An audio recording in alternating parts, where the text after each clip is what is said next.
this team was a team that throughout the course of the regular summer split, Jensen was the one who had to do a lot of the heavy lifting. And then we got to see Sneaky really show up during the gauntlet, especially Game 1, specifically Brewster here on the Lucian there in the mid lane. Jensen's LeBlanc, always a lot of fun to see. Maybe he can go off, carry this game, do some amazing plays of his own. Because from a player perspective, we've got a lot of exciting players. We've also got a lot of exciting champions showing up in this first game. Like the Nidalee coming out from Fallen, his opponents. Just like we heard from Talkers. Yeah. They yell and they scream and they taunt. Exactly, but this guy specifically, when you watch his player cams in the finals, every time his team gets a kill, he's up, he's bumping around. You just melt towers. You melt them so quickly, and it just makes your early your tower sieging that much stronger. The one thing you also got to worry about is these early ganks that might be getting set up here. Contracts very patiently waiting.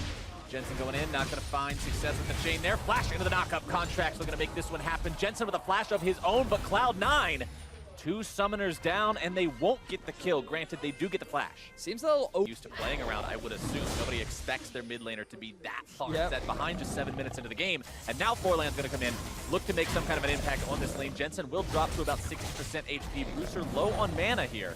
Forlan going to heal him right back up, continue to shove this wave out as Contract shows up, turns this into a fair 2v2. But nobody really wants Ember. The vet up the top lane.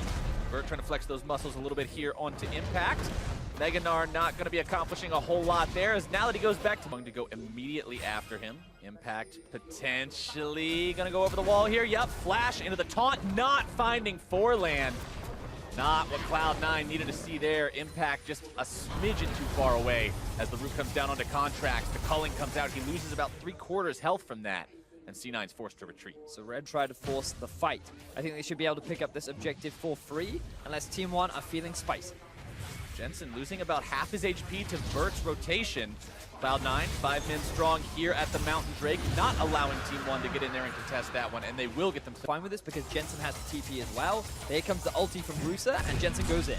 Jensen going in, finding the chain this time. Brewster going to be taken low. The root is there. The entrance from Impact will make an impact indeed. First blood for Jensen. Now going to be taken out by Forlan in retaliation. Impact needs to find his way out of this one. Vert and Forlan looking to find this 2 versus 1 kill. Vert, plenty of damage on that Gnar. Continuing to come through on that one. One last auto attack. The boomerang is going to be sidestepped, and the charm for the reversal for Contract. Forlan tried to give it just for the sounds that you get when the W is on. The arf, arf, arf during the middle of every team fight just makes League of Legends a little bit of a brighter place. Damage coming in here from Impact. Vert looking to turn this one around, utilizing the ulti in the Mega Gnar form. Impact walking himself away as Big Ben finds its way into his back.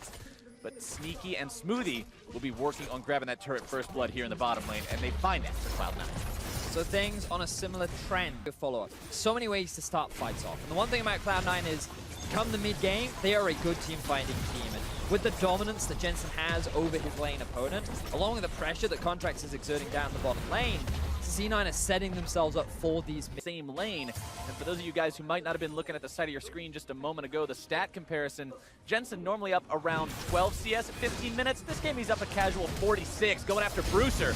Shane finds his way onto that route as here comes Contracts to eat him alive. Getting the kill on the Rex side, number 2 this game, now having to escape as Vert and Forlan make their way into the fight, trying to finish him off. Nice escape from Contract so far, but he will not get all the way out. Forlan barely going to be escaping the chain. The airborne knockup coming out from Smoothie onto Vert, who will still manage to get himself away from this one. 1 for 1 overall. But a pivot for Team 1. All of the eggs on the absolute basket. He's playing the Cog mod. He has the late game threat. You have the Unsensor. Let's see how he handles this dive. The eggs might get knocked out of the basket only momentarily here. Impact thinking about going into this one. Finds the flash into the taunt onto Redvert, who manages to get himself away for now, but the winds of war blow in the favor of Cloud9 and find their mark. Contracts. Hero's entrance will keep him safe from any sort of retaliatory damage. Absolute now going to be taken down by Sneaky. 2 for 0 going the way of Cloud9. The Kog'Maw body will find some damage onto the bottom lane, but that is about it, Vedius. This is what CBLOL fans were worried about. This is why many of them were not ecstatic about Team 1 being the rep. During the regular season, they did finish 9-5, which I mean, they were only third place in their... Yeah, they were only third place, right? So it wasn't like they were super dominant, but they had this great run in the playoff. Against this very squishy lineup, they can focus whoever they want. So they're just going to keep grouping up and keep forcing fights. Jensen jumping in there onto Brewster, losing almost all of his life. A little bit audacious there from the Cloud9 mid laner. Really just trying to blow Brewster. You would expect an on sensor to follow it up shortly, but even if he doesn't get the on sensor, you still have great utility for your AD carry. In the attack speed steroid, his heal can provide. They just need to scale now. They need to try and defend, but C9, they're not going to give them that opportunity. Oh, Forlan in some trouble. Contract going into the ground, coming out with the ulti, setting up the kill there as Smoothie takes the credit for it. Cloud9 getting themselves back out here. You can see Contracts. I also want to go ahead and highlight the fact this is not Cinderhulk, Knight's Vow, tank for the team, Rek'Sai. This is Warrior, Black Cleaver, carry, duelist, kill people, Rek'Sai. As now Cloud9 with that pick onto the enemy jungler going to be starting up the Baron only 22 minutes into the game.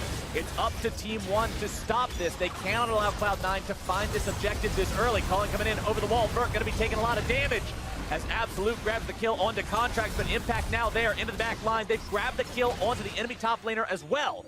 Cloud9 seeing if they can chase these guys down. Ultimates expended across the board.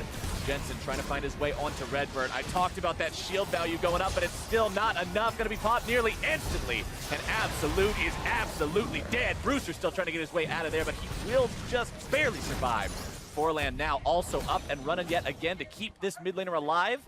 I don't know how long that's going to be successful, though, because Cloud9 pushing 4 men strong down the mid lane, looking to take out that tier 2. Find it no problem whatsoever and walk themselves away. And I'm loving the team fight focus from C9. Utilize to just add insult to injury against the double AD carry. Impact, pretty much unkillable. Yeah, not a lot going to be taking this guy down very soon, but speaking of stuff getting taken down, Drake number 3 goes away at Cloud9. Sneaky secures that. It's going to be challenging. So now I'm very much evaluating how cleanly C9 can close out this game, because if you want to take that convincing first place spot, you want to do it in a convincing style. So being able to get clean victories over your opposition is going to set you up nicely when that group's adjusting to goal. Forlan trying to go in and steal away Baron. Instead, he only finds his way into the respawn timer for the next 35 seconds. Cloud9 grabbing Baron just shy of 20. Forlan isn't even close to stealing away the objective. And now with the Baron buff, C9, they just start to play on spawn. Super obnoxious to see that early game item. Now Absolute is in some danger. Oh, Smoothie wants to go after him, but he's not quite able to find his way in there with the quickness. Tier 3 turret going down, though. Impact going into the full lines of Team 1. Not going to find any kills just yet, but Cloud9's not even concerned about that. The name of the game for these guys is objectives. They will find the mid lane inhibitor. Jensen still looking to go for the damage onto Redbird, nearly 100 to zeroing him.